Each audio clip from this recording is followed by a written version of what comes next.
Olá! Seja em um smartphone ou num supercomputador, existe um componente ali no centro de tudo que faz a mágica acontecer, o microprocessador. Hoje a gente vai abrir essa caixa preta e desvendar o que acontece dentro do cérebro da tecnologia moderna. Vamos entender exatamente como ele funciona. É uma pergunta interessante, não é? O que realmente acontece lá dentro? Como que um simples clique do mouse se transforma quase que instantaneamente em uma ação na tela? A resposta para isso está numa espécie de dança, uma coreografia de operações que é incrivelmente rápida e muito, muito precisa. Bom, vamos mergulhar nisso? No coração de tudo isso, a missão da Unidade Central de Processamento, a famosa CPU, é surpreendentemente direta, sabe? A função dela é uma só: executar uma lista gigantesca de instruções. A mágica não está tanto na complexidade de cada tarefa, mas sim na velocidade absurda com que elas são feitas, uma atrás da outra.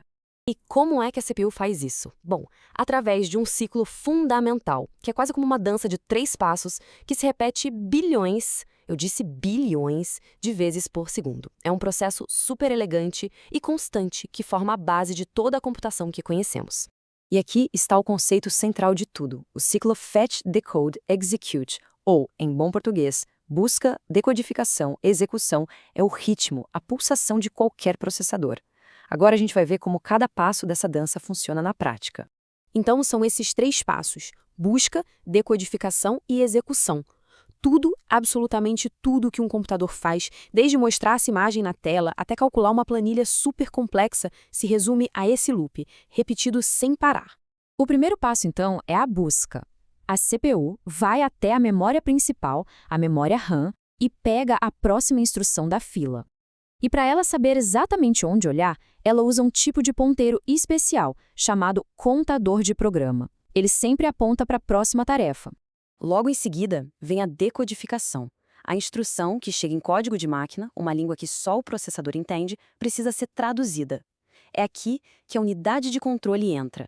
Ela interpreta o código para entender o que precisa ser feito. É uma soma? É para mover um dado de um lugar para o outro? E por fim, claro, a execução. A instrução é de fato realizada. A unidade de controle envia os sinais, aciona os componentes certos e a operação acontece, seja um cálculo matemático, a movimentação de um dado ou até a tomada de uma decisão lógica. O ciclo se completa. Agora, para que essa dança toda aconteça sem nenhum erro, a CPU conta com uma equipe interna muito especializada. Cada componente tem um papel super crucial e todos trabalham em uma harmonia perfeita. Vamos conhecer quem faz parte dessa equipe. Primeiro, a grande chefe, a unidade de controle, ou UC. A melhor analogia para ela é a de um maestro de orquestra. Ela não faz os cálculos em si, mas ela coordena absolutamente tudo, garantindo que cada parte do processador faça a coisa certa no momento exato. Depois, temos a unidade lógica e aritmética, a ALU. Essa aqui é a calculadora do processador, o cérebro matemático. É nela que toda a matemática e as comparações lógicas acontecem de verdade. Se precisa somar dois números, subtrair ou verificar se um valor é maior que outro, é a ALU que faz o trabalho pesado. E para que a Lu e a UC trabalhem nesse ritmo frenético, elas usam os registradores. Pensa neles como gavetas de memória ultra rápidas, que ficam dentro da própria CPU. Funcionam como uma bancada de trabalho, guardando informações cruciais para cada etapa, como qual instrução está sendo executada agora ou onde guardar o resultado de uma conta rapidinho. Muito bem, agora, o ponto crucial é o seguinte: esse ciclo de três passos, por mais eficiente que pareça, enfrenta um desafio enorme. A busca constante por mais e mais velocidade fez os engenheiros se depararem com um gargalo, um problema fundamental na arquitetura dos computadores. Esse problema tem um nome: é o gargalo de von Neumann. A questão é simples. A CPU é absurdamente rápida, mas a memória RAM, de onde ela busca as instruções e os dados, é muito mais lenta. Isso cria um congestionamento. A CPU fica ali, de braços cruzados, esperando os dados chegarem. Um desperdício de potencial.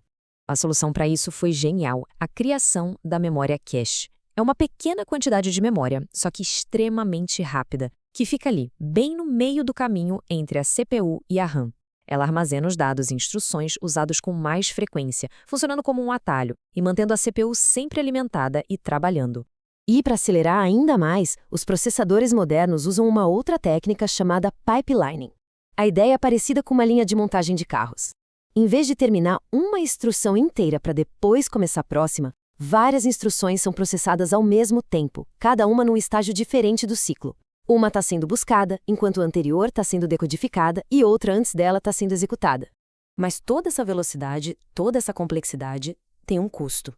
E não é só um custo financeiro, não. Projetar e construir um desses chips é, sem dúvida, uma das tarefas de engenharia mais desafiadoras que existem. Exige um esforço humano monumental. Dá uma olhada na equipe. Um projeto de um processador de alto desempenho envolve normalmente mais de 100 engenheiros altamente especializados, cada um focado em uma pequena parte do design, trabalhando em conjunto. E o custo disso? Bom, o investimento para desenvolver um processador novo, contando os salários, ferramentas caríssimas e toda a infraestrutura, pode facilmente passar de 100 milhões de dólares. É uma aposta altíssima. E claro, todo esse esforço, com centenas de pessoas e milhões de dólares, não acontece da noite para o dia. Do conceito inicial, lá no papel, até o produto final chegar nas lojas, o processo todo pode levar em média uns 4 anos. Mas o mais fascinante de tudo isso é que, apesar dessa evolução absurda, do aumento de velocidade e da complexidade que só cresce, os princípios fundamentais, a base sobre a qual tudo isso é construído, continuam os mesmos há décadas. O material que a gente analisou resume isso de forma brilhante. A ALU, a unidade de controle, os registradores, o pipeline, o cache e, claro, o ciclo de busca, decodificação e execução. Esses conceitos são os pilares que sustentam todo o nosso mundo digital. Isso tudo nos leva a uma questão final para a gente refletir. A famosa lei de Moore, aquela que previa que o número de transistores num chip dobraria a cada 2 anos, está chegando aos seus limites físicos. Então, a grande pergunta que fica no ar é: o que vem a seguir? Quais serão as novas arquiteturas, as novas ideias que vão definir a próxima era da computação?